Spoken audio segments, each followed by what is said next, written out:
Hello दोस्तों, नमस्ते, राधे राधे, नमस्ते, आपको प्रणाम। हमारा स्वागत है आप सभी का हमारे दोनों चैनल सुमन गौतम लगता है बहुत खुशी लगता है बड़ी लोकगीत दोनों चैनल पे आपका स्वागत है।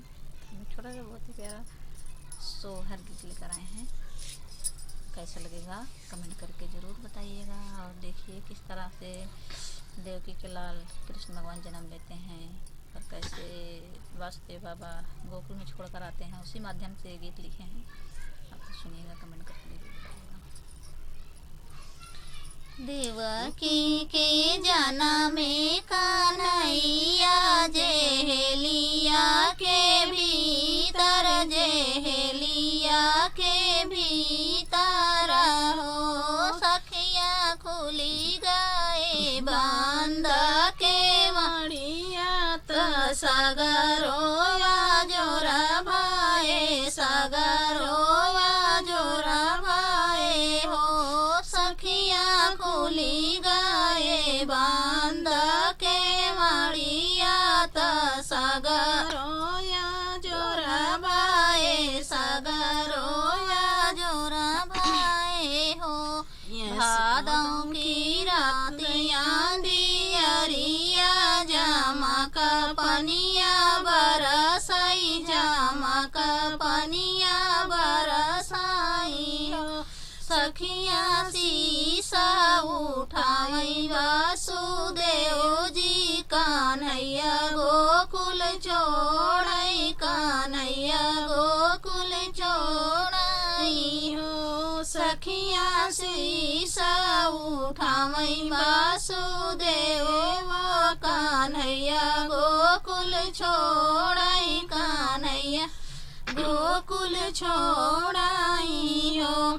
एक बाना गाए वासुदेव बाबा, दूसरे बाना गईले हो, दूसरे बाना गईले नी हो सखिया तीसरे में पहुँचे गोकुल नगरिया यशोदा जी के आंगने, यशोदा जी के आंगने नी हो सखिया तीसरे में पहुँचे गोकुल नगरी यशोदा जी के आंगने, यशोदा जी के आंगने नी हो।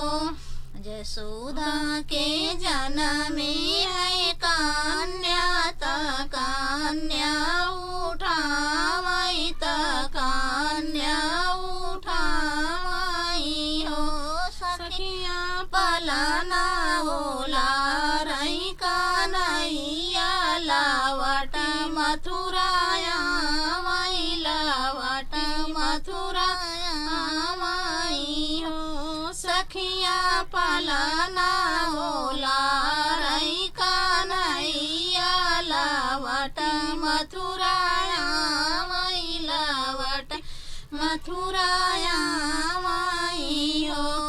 एतने में उठी यशोदा मैया तो नीति उठी देखई कान्हैया मुख देखई हो।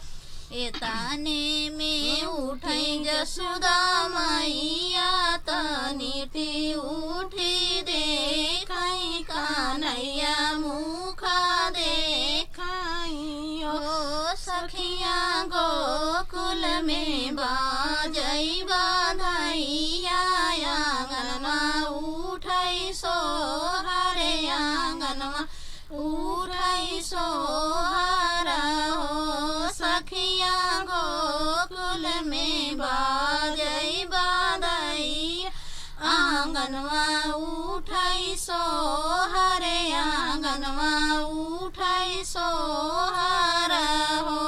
देवकी के जन्म में कन्हैया जेहलिया के भीतर, जेहलिया के भीतर हो सखिया खुली गए बांध के मणिया त सगरो जोर भाए, सगरो जोर भाए हो सखिया खुली गए बांध के